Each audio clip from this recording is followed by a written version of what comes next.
무작정 읽기 토마 피케티의 자본과 이데올로기 서론의 마지막 챕터입니다. 이 책의 플랜 읽어보겠습니다. 이 책은 총 4부 17장으로 구성된다. 1부 역사에서의 불평등주의 체제들은 5개 장으로 이루어진다. 1장은 3원 또는 3기능 사회, 다시 말해 세기능 집단, 사제 귀족 제3신분으로 3분된 사회에 대한 일반적인 서론이다. 2장은 유럽 신분사회를 분석한다. 이 사회들은 지식인 엘리트의 정당성과 전사 엘리트의 정당성 사이의 균형 형식 및 소유와 권력관계의 특수 형식들에 근거한다. 3장은 특히 프랑스 혁명이라는 상징적 휴지를 통한 소유자 사회의 창안에 관한 연구다. 휴지가 종이를 이야기하는 게 아니고요. 전과 후를 단절시키는 그런 단절기가 바로 프랑스 혁명기라고 얘기하는 것 같습니다. 프랑스 혁명은 만인에게 열려있다고 간주되는 소유권과 이제는 국가가 독점하는 왕권적 권력 사이의 근본적인 분립을 확립하고자 했고, 소유의 불평등 및 그 영속성 문제에 봉착했다. 4장에서는 19세기 그리고 1차 대전까지 프랑스에서 극단적으로 전개된 불평등주의적인 소유자 사회의 진화를 분석한다. 5장은 3기능 논리에서 소유주의 논리까지 유럽에서 전개된 다양한 변이들을 연구한 장으로 특히 영국과 스웨덴 사례에 초점을 맞췄다. 이로써 있을 수 있는 궤적의 다양성과 불평등주의 체제가 전환되는 과정에서 일어난 집단적 동원과 정치적 이데올로기적 분기가 지닌 중요성이 예증될 수 있다. 2부 노예제 사회와 식민사회는 4개의 장으로 구성된다. 6장에서는 노예제 사회를 분석한다. 이 사회에서 불평등주의 체제의 가장 극단적인 역사적 양식이 만들어진다. 내가 특히 관심을 기울인 것은 19세기의 노예제 철폐와 이때 일어난 소유자에 대한 보상 양식이다. 이러한 문명들은 거의 신성시된 소유체제의 힘을 보여주는데 현재의 세계는 일정 부분 이 힘이 통용되던 시대의 귀결이다. 7장은 포스트 노예제 식민사회의 불평등 구조에 관한 연구인데 이 사회는 선행 노예제 사회에 비해 덜 극단적이긴 하지만 국내적으로도 국제적으로도 우리 시대 불평등 구조 안에 깊은 흔적을 남겼다.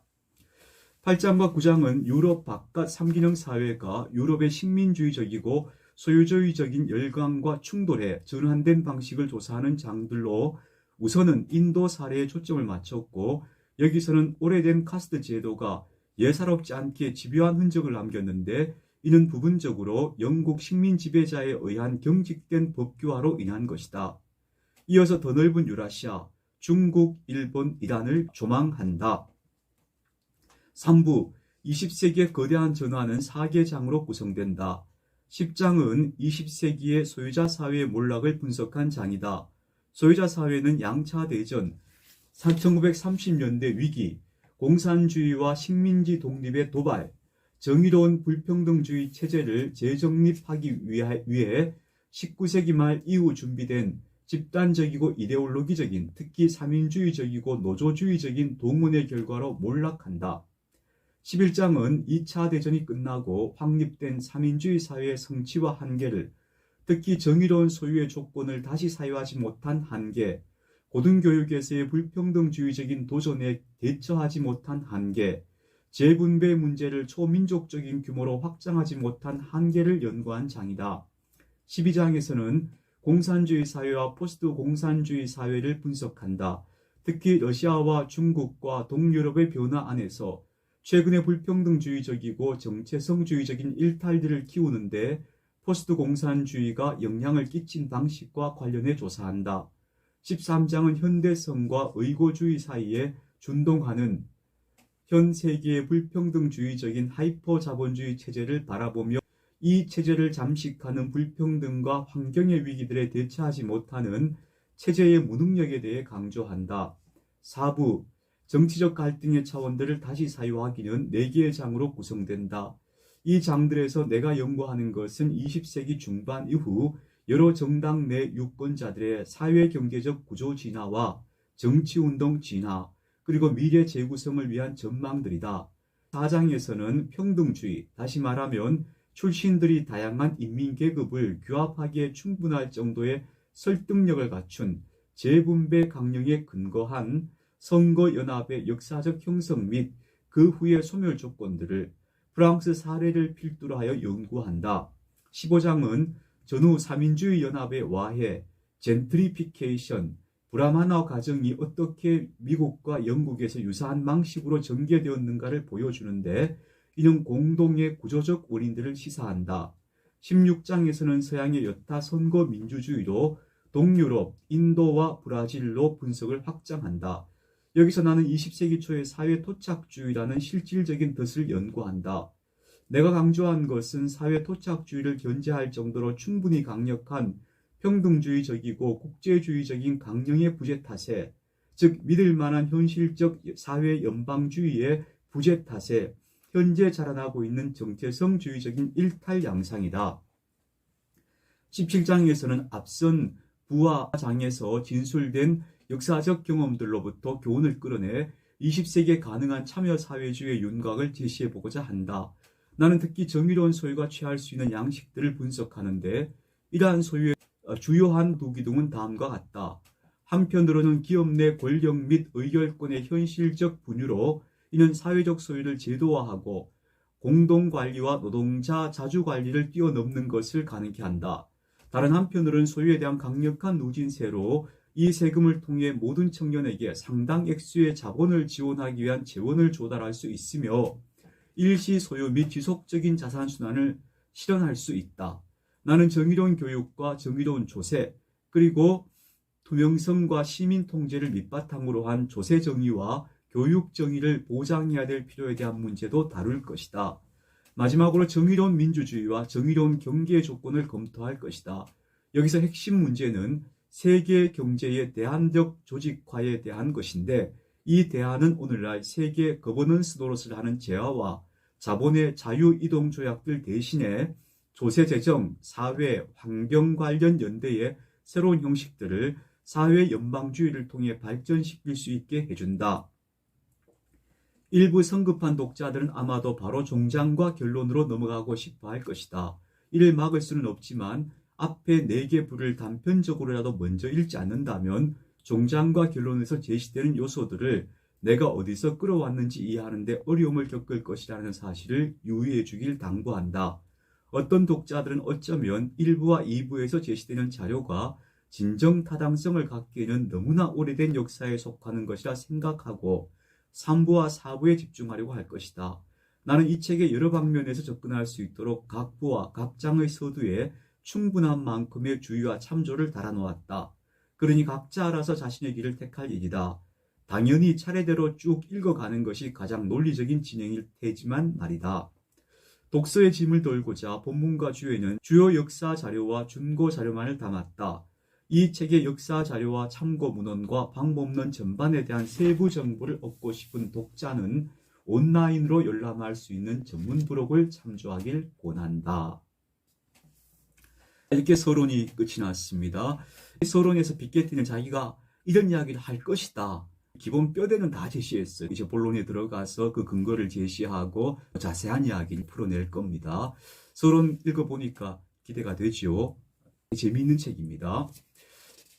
이제 1부 들어가겠습니다. 1부 역사에서의 불평등주의 체제들 제1장 3원사회 3기능적인 불평등. 이 책의 1부와 2부의 목표는 불평등주의 체제의 역사를 장기적인 관점에서 살피려는 것이다. 특히 우리는 구례의 3원 사회와 노예제 사회가 19세기의 소유자 사회 및 포스트 노예제 식민 사회의 승리로 비착된 과정과 궤도의 복합성과 다중성을 더 잘 이해해 보고자 한다. 1부에서는 주로 유럽의 계급 사회와 이 사회가 소유자 사회로 바뀌는 변화를 연구한다.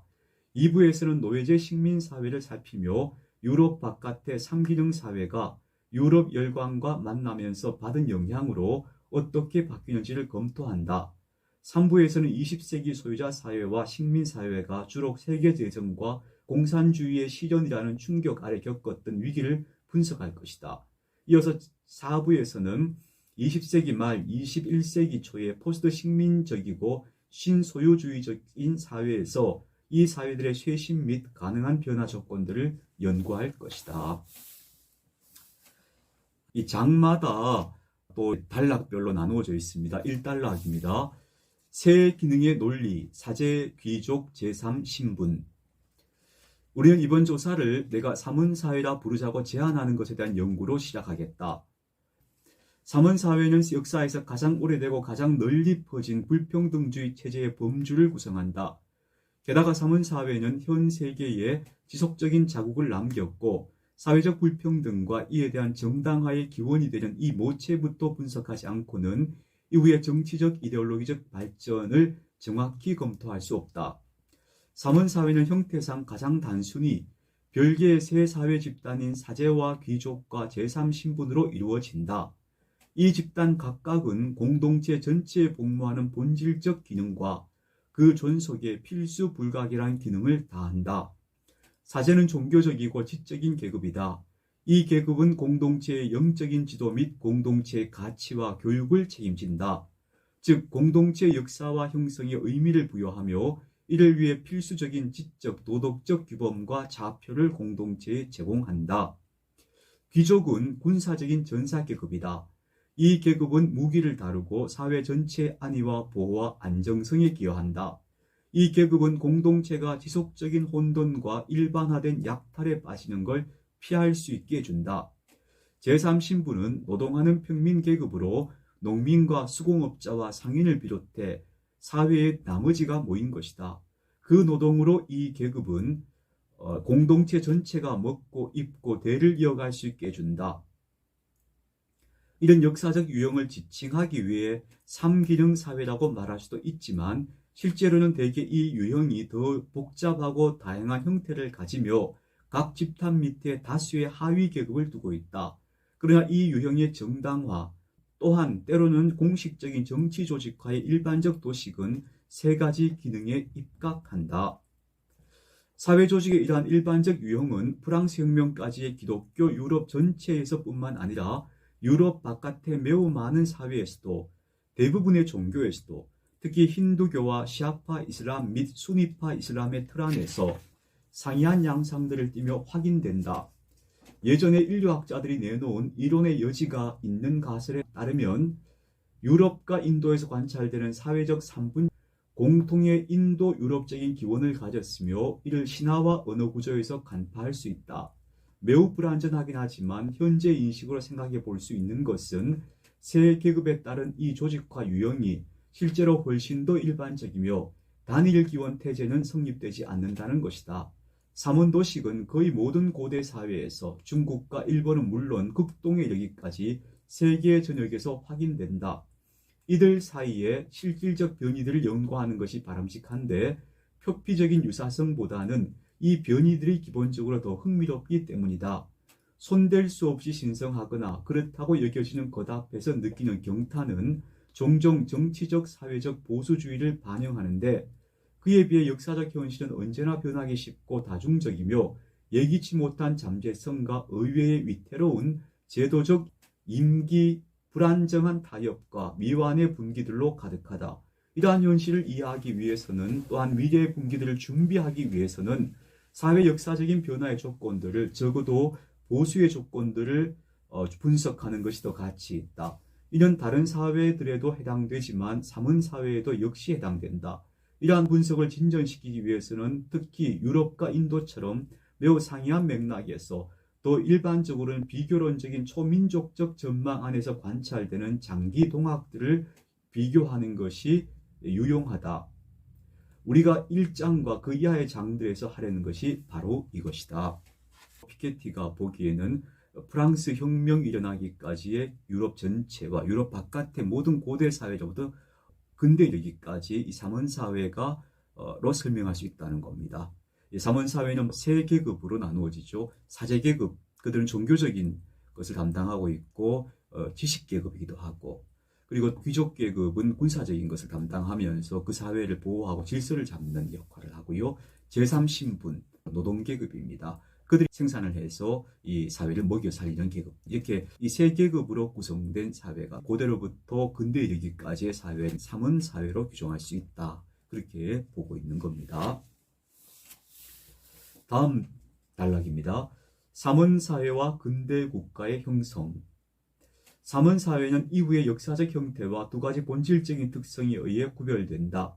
서로 긴밀하게 연결된 이 특성들 중 하나는 불평등 정당화의 삼기능 도식이고, 다른 하나는 구례의 삼원사회가 중앙집권적인 근대국가 형성에 선행했다는 사실과 이 사회들에서 불가분의 관계에 있던 정치적, 경제적 권력이 애초에는 국지적 수준에서 대개는 협소한 차원의 영토에서 흔히들 다소간 먼 곳에 있는 중앙의 군주 권력 또는 황제 권력과 상대적으로 느슨한 연결을 갖고 집행되었다는 사실이다.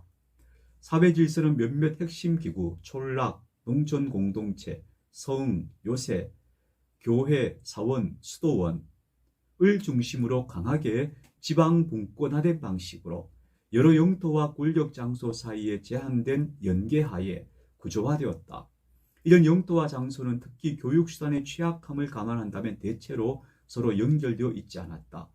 권력이란 분권화는 분명히 사회관계 내에서의 만행과 지배를 막지는 못했지만 근대의 중앙 집권화된 국가 조직에서는 찾아보기 힘든 뚜렷한 양상과 형태에 따라 이루어진다. 구체적으로 전통적인 삼원사회에서 소유권과 왕권적인 기능들은 국지적 수준에서의 권력관계라는 틀 안에서 복잡하게 얽혀있다.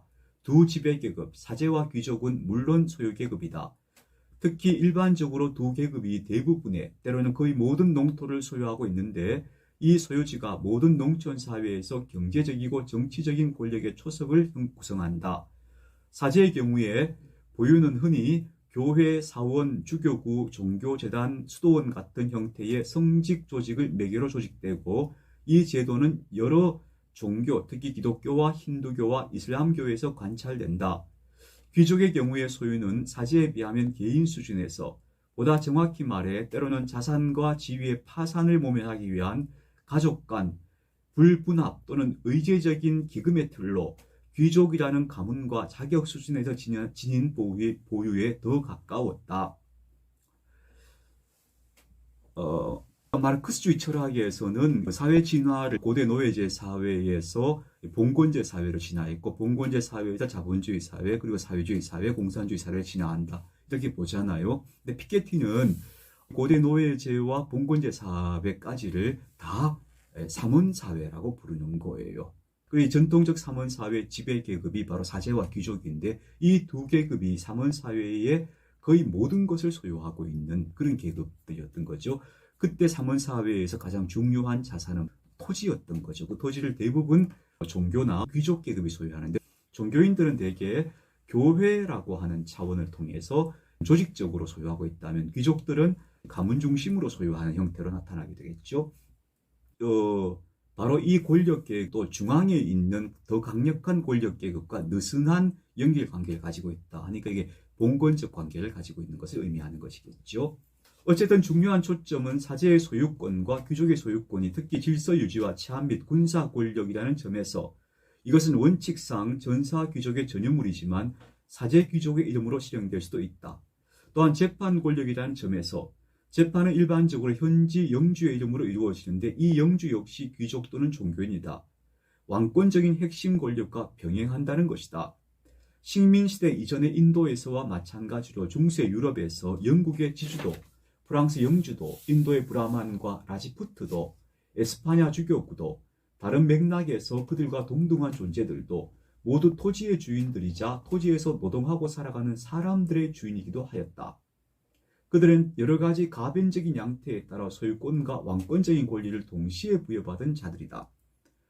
이 사제계급과 귀족계급은 토지의 주인이기도 하고 토지에서 살아가는 제3계급의 그들의 소유자이기도 했던 것이죠. 유럽을 연구하든 인도를 연구하든 혹시 또 다른 지리적 권역을 연구하든 영주는 전사계급 또는 사제계급 출신인데, 이로써 보자면 모든 구례의 삼원사회에서 국지적 차원의 이러한 권력관계가 극도의 중요성과 착종의 성격을 띈다. 이는 흔히 강제노동과 예속이라는 극단적 형식을 보이는데 이 말이 함축하는 바 노동자 계급 전체 또는 일부의 이동권을 엄격히 규제한다는 것이다. 이런 의미에서 그들은 귀족 영주 또는 사제 영주들에게 속해 있고, 이런 노예제 사회를 다루는 장에서 우리가 연구할 것과는 다른 소유관계다. 또 일반적으로는 이 관계가 덜 극단적이고 더 호의적일 수도 있는데다 꽤 현실적인 관리 형식을 취할 수도 있어 이로써 국제적인 수준에서 마침내 좋은 국가를 형성하게 되어 경우에 따라 다양한 역할을 나눠 가진 사제와 귀족이 이를 다스릴 수도 있다. 치안권과 재판권 이외에 전통적인 사문사회에서 가장 중요한 관리 형식은 특히 결혼과 출생과 사망의 통제와 등기 관리다. 이것은 공동체 존속과 규제를 위한 기본 기능으로 종교 제례 및 인척관계와 가족관계 내에 부과된 형식과 관련된 규칙, 특히 섹슈얼리티, 가부장 권력, 여성의 역할, 아동 교육과 관련되는 모든 것과 밀접하게 연결된다. 이 기능은 일반적으로 사제 계급이 전담하며 해당 장부들은 관련된 여러 종교의 교회와 사원에 보관된다. 이런 식으로 사제계급과 귀족계급이 그 사회를 다스리고 통제하는 구조가 만들어지는 거죠. 그때 중요한 것은 사람 관리인 거죠. 그런 사람 관리를 주로 종교계급이 담당했다는 거예요. 그게 뭐겠습니까? 출생명부, 세례명부 이런 것들이 사람들을 관리하는 하나의 수단이었던 거죠. 또한 거래 및 계약 등록에 대해 언급해야 한다. 이 기능은 경제활동과 소유관계를 규제하기 위한 중심 역할을 하며 귀족이거나 사제인 영주가 행사할 수 있는 기능으로 일반적으로 지방의 재판권 행사와 민사, 무역, 상속 분쟁 해결과 관련된다. 또 다른 집단적 기능과 공공 업무 역시 전통적인 사문사회에서 중요한 역할을 할 수 있는데 이를테면 대체로 기초적인 수준이었고 때때로 보다 다듬어지기도 한 교육과 의료, 그리고 몇몇 집단 기관시설, 방앗간, 다리, 도로, 우물 같은 것들이다. 유의해야 할 것은 사문사회의 중요한 두 위계, 사제와 귀족이 보유한 관건적인 권력이 안위와 영성이라는 견지에서 그리고 또 일반적으로는 공동체의 구제화라는 견지에서 그들이 세 번째 위계에게 제공하는 자연스러운 보상적 봉사로 간주된다는 점이다. 모든 것이 삼기령 사회와 연관되는데 각 집단은 지방 차원에서 서로 긴밀하게 연관되는 권리와 의무와 권력의 총체 안에 있게 된다. 사문사회의 중요한 두 위계인 사제와 귀족은 일반 민중들에게 봉사하는 개념으로 그렇게 자신들의 위치를 각인시켰다 하는 것이죠. 중앙 집권화된 근대 국가의 발전은 사문사회가 소멸하는데 어느 정도 원인이 된 것일까? 우린 이 두 기본적인 정치적, 경제적 과정의 상호작용이 실제로 더 복잡하며 기계적이고 일방적이며 결정론적인 방식으로는 진술되어 수 없음을 볼 것이다. 어떤 경우에는 이데올로기적 삼기능 도식을 중앙 집권화된 국가 구조에 지속적으로 입각하여 이 새로운 틀 속에서 적어도 일시적으로나마 어찌어찌 재정의하고 계속 밀고 나가 볼 수도 있다. 예컨대 영국의 상원이 떠오르는데 이는 중세 삼기령 세계에서 직접적으로 유래한 귀족적 사제적 제도이지만 19세기 전반에 걸쳐 그리고 20세기 초까지도 최초의 세계 식민 제국의 통치에서 중심 역할을 해냈다. 또한 이란의 시아파 사제를 인용할 수 있는데 헌법의 소자 평의회와 전문가 회의와 더불어 이 사제의 정치적 지배 역할도 20세기 말의 이슬람 공화국 역사에서 대단히 전대미문인 이 체제는 21세기 초에도 여전히 유력한 체제다. 건설과 더불어 합헌성을 부여받게 되었다. 자, 오늘은 여기까지 읽어야 되겠습니다. 77페이지까지 읽었습니다.